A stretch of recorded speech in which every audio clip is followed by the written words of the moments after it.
Ang sakim na aso, sa English, the greedy dog. Okay.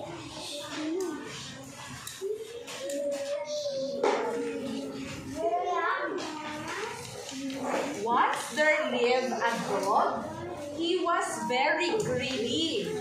There were many times that he had to pay his greed. Each time, the dog promised himself, I have learned my lesson. Now I will never be greedy again. But he soon forgot his promises and was as greedy as ever. Sa Tagalog, merong isang aso na ubod na sakim. Ulit ba? Maraming pagkakataon na kailangan niyang pagbayaran ng kanyang kasakiman, lagi niyang pangako sa kanyang sarili, natuto na ako sa aking mga kasalanan, ngayon, hindi na ako magiging sakim kailanpaman. Subalit, madali niyang nakakalimutan ang kanyang mga pangako at bumabalik sa pagiging sakim tulad ng dati. Okay. One afternoon, the dog was terribly hungry. Gutom na gutom siya. He decided to go look for something to eat. Just outside his house, there was a bridge. I will go on and look for food. On the other side of the bridge, the food there is definitely better. He thought to himself. So, sabi niya sa Tagalog, isang hapon ang aso ay lubhang nagutom. Kaya't nagpasya siyang maghanap ng makakain. Sa labas ng kanyang bahay ay merong tulay. Ako'y pupunta at maghahanap ng makakain sa kabilang bahagi ng tulay. Ang pagkain doon ay tiyak na mas masarap. Sabi niya sa kanya sarili. Next. Saan siya pumunta ngayon? Sa bridge, sa tulay. Kasi nagbabaka sakali siya na masarap doon ang pagkain. Okay, sige. He walked across the wooden bridge and started sniffing the food around. Suddenly, he spotted a bone lying at the sand. I am in luck. This looks like a delicious bone, he said. At siya'y lumakad at nagsimulang amuyin ang paligid upang maghanap ng makakain.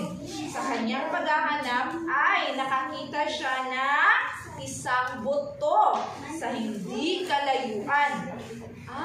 Napakaswerte ko naman. Mukha itong masarap na buto, sabi niya. Sige daw, titingnan natin what's next. Without wasting any time, the hungry dog picked up the bone and was about to eat it. When he thought, somebody here might see me with this bone, and then I will have to share it with them. So I better go home and eat it. Sabi niya, holding the bone in his mouth, he ran towards his house. Nagmamadali siya pumunta sa bahay kasi baka merong makakita sa kanya. Ilo mo niya ka na. Laro mo sa inyong tingog. Walang pag-aaksya ng oras. Kinuha ng gutom na aso ang buto at kakainin niya sana ito ng kanyang maisip.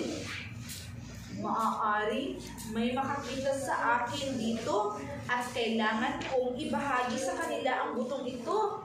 Mabuti pa, uuwi na lang ako at doon ko ito kainin. Kagat-kagat ang buto sa kanyang bibig, tumakbo siya patungo sa kanyang bahay. Bakit siya tumakbo doon sa bahay? Bakit sa bahay siya kakain? Baka basig na yung mag-ilog, tapos or basig na pa yung mangayo sa iya o buto. Yam, excuse yam. Ayaw yung kamatarog yam. Okay, next. While crossing the wooden bridge, the dog looked down in the river. Tumingin siya sa river. There he saw his own reflection. The foolish mistook it for another dog. Ay, nakita niya ang kanya mukha doon, kanyang reflection. Sabi niya, baka sa kanya, baka ibang dog yung nakita niya. Ay,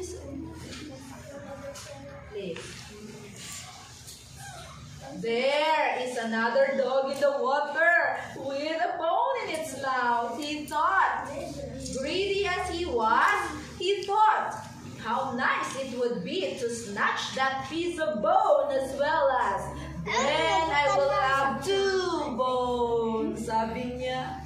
Sa Tagalog, habang tumatawid sa tulay ang aso, ay napatingin siya sa baba, sa ilog. Doon, kanyang nakita ang kanyang refleksyon. May pasagod, be. Excuse sa mo di IMK. Te, excuse.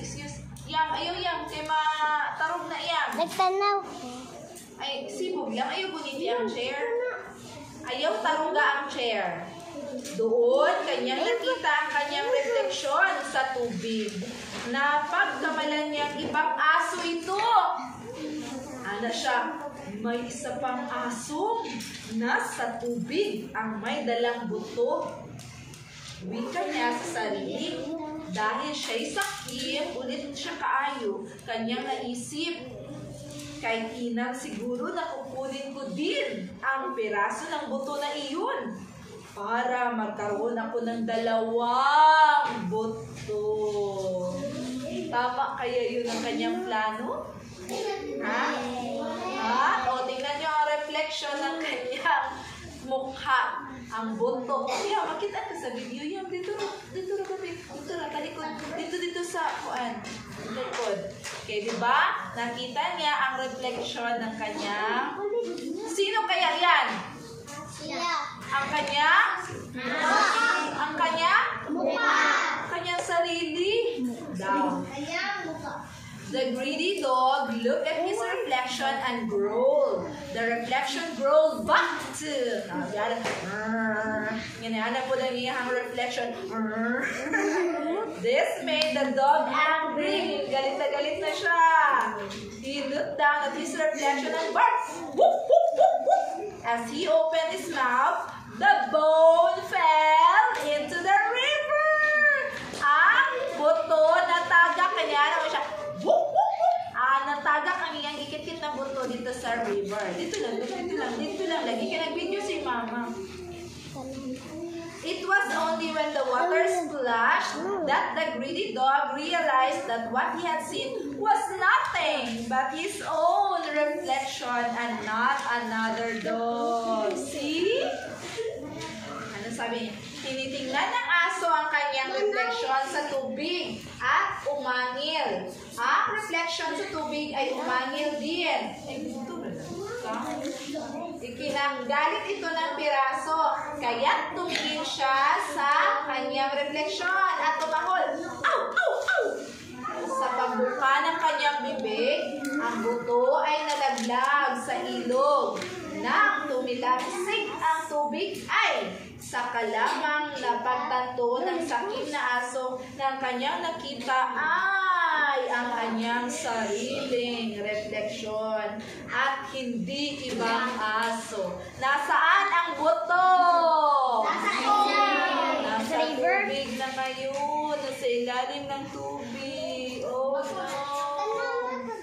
Ayun. Excuse me. Dito na lagi ka. Lingkod na dito.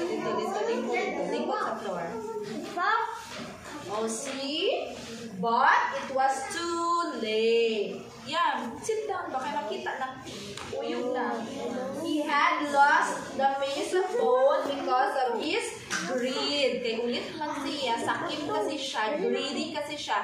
That's why now he had to go hungry. The poor dog lost his bone and went home crying. So, ngunit ito'y huli na nawala na ang kanyang buto. Dahil sa kanyang kasakiman, ngayon ay aalis siyang butong. Nawala na